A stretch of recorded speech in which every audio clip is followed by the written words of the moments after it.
ก็อนุโมทนาบุญนำเจตนากุศลนั่นเลิศ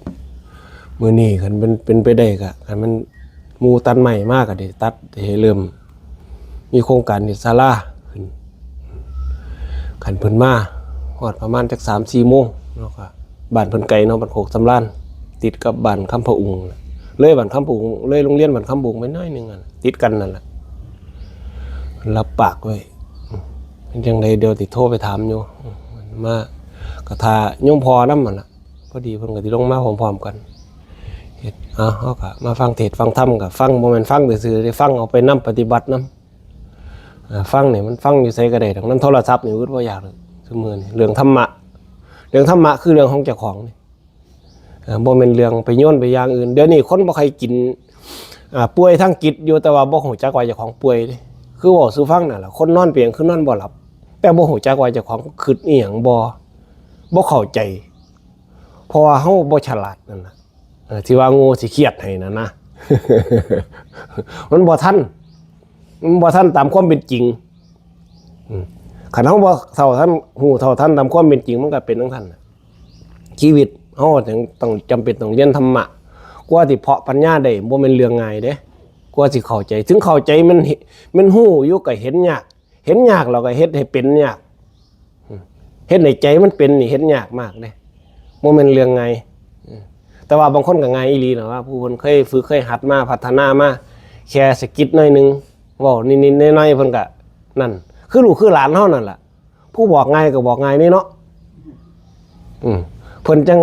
สอนตะกี้ตะก่อนเพิ่นยังสอนใส่ผ้าเขาเนาะก่อนสิกลืนคำเขาลงเพิ่นว่ากลืนคุ้มงามความดีให้มันพาหัวจิตหัวใจลงไปก่อนน่ะนะเพิ่นยังจมซุ่มเฮาจังได๋พากันให้ใส่ผ้าเขาเนาะตะกี้เนาะ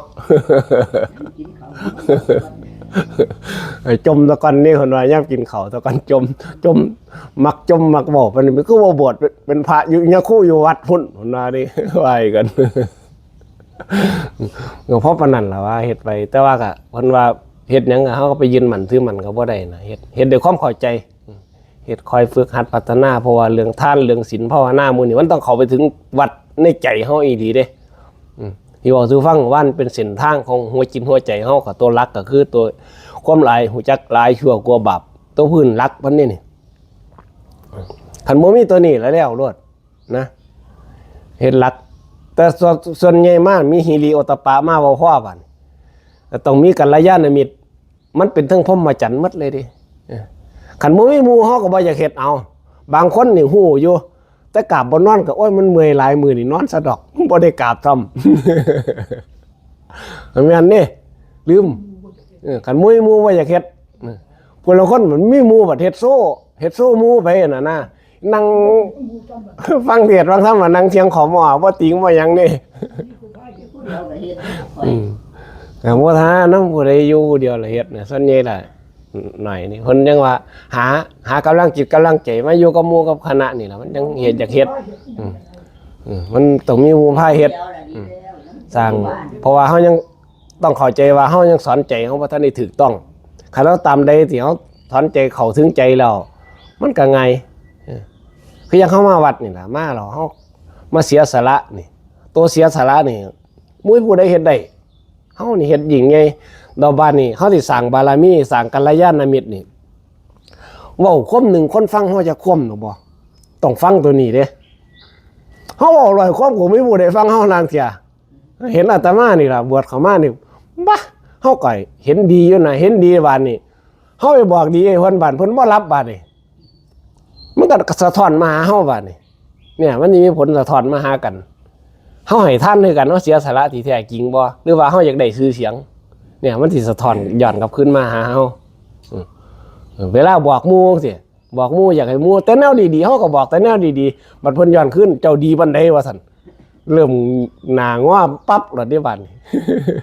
มันสะท้อนย้อนขึ้นนั่นแล้ว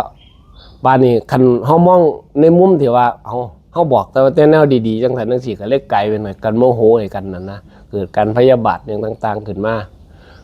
คันเฮามองว่าโอ้บางทีเพิ่นบ่ทันได้มีอารมณ์ยอมรับอยู่เพิ่นยังบ่ทันได้เข้าใจในสิ่งหมู่นี้เฮาก็สิผ่อนลงแม่นบ่ล่ะผ่อนลงอ๋อเพิ่นบ่ทันได้อารมณ์แสดงว่าเฮายังหามุม หามุมบอกเพิ่นบ่ทันได้สอนเพิ่นไม่สอนนี่แสดงว่าเฮายังเฮ็ดบ่ทันถูกต้องหามุมใหม่บาดนี้เปิดมุมใหม่กันว่าล่ะต้องหาวิธีจังซั่นนี่เฮ็ดไปเฮ็ดมาเดี๋ยวก็เกิดบุญญาบารมีเองดอกเฮ็ดไปเอาโมทนาบุญนํฟังมื้อละเล็กมื้อละน้อยเพราะลำบากตั้งแต่ผู้นี่แล้ว